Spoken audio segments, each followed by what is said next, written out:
আসসালামু আলাইকুম everyone, welcome back to my channel recipe by Rima. আশা করি সবাই অনেক বেশি ভালো আছেন। তো খুবই মজার আর খুবই সহজ একটি রেসিপি নিয়ে হাজির হয়ে গেলাম, সেটা হচ্ছে ইলিশ মাছের পানি খোলা রেসিপি। এই রেসিপিটা খেতেও যেরকম মজা আর রান্না করতেও কিন্তু খুবই সহজ। আর ইলিশ মাছের একদম আসল স্বাদটা পেতে হলে এই রেসিপিটা বাসায় একবার হলেও ট্রাই করবেন। চলুন কথা না বাড়িয়ে দেখে আসি মজাদার এই রেসিপিটা কীভাবে তৈরি করব। তো এখানে আমি 1 কাপ পরিমাণ পেঁয়াজ আর 3টা কাঁচামরিচ নিয়েছিলাম, সেটা আমি একটু শিলপাটায় বেটে নিয়েছিলাম আধা বাটা করে। আর এখানে কিছু গুঁড়ো মশলা অ্যাড করেছি, সেখানে হাফ চা চামচ পরিমাণের মতো হলুদের গুঁড়ো, আর নিয়েছিলাম হাফ চা চামচ পরিমাণের মতো মরিচের গুঁড়ো, আর নিয়েছিলাম হাফ চা চামচেরও কম আদা রসুনের পেস্ট, স্বাদ মতো লবণ আর পরিমাণ মতো তেল দিয়ে মশলাগুলো খুব ভালো মতো একটু মাখিয়ে নিয়েছিলাম।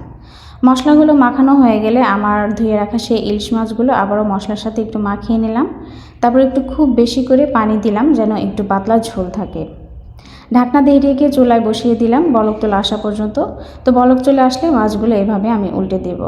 উল্টে দিয়ে আসলেই 5 মিনিটের মতো কিছু জাল দিব, খুব বেশি না। ইলিশ মাছগুলো সিদ্ধ হয়ে আসা পর্যন্ত একটু জাল করে নেব, খুব বেশি কিন্তু জাল করা যাবে না। আর এটা কিন্তু অবশ্যই পাতলা ঝোল রাখতে হবে, আর এটার আসল স্বাদ কিন্তু পাতলা ঝোলেই পাবেন। এই ঝোল দিয়ে কিন্তু অনায়াসে আপনি পেট ভরেই ভাত খেতে পারবেন। খুবই মজার আর খুবই সহজ এই রেসিপিটা, দেখলেন তো কত সহজেই রান্না করা যায়। আমি তো এই রেসিপিটার একদমই ফ্যান হয়ে গেছি।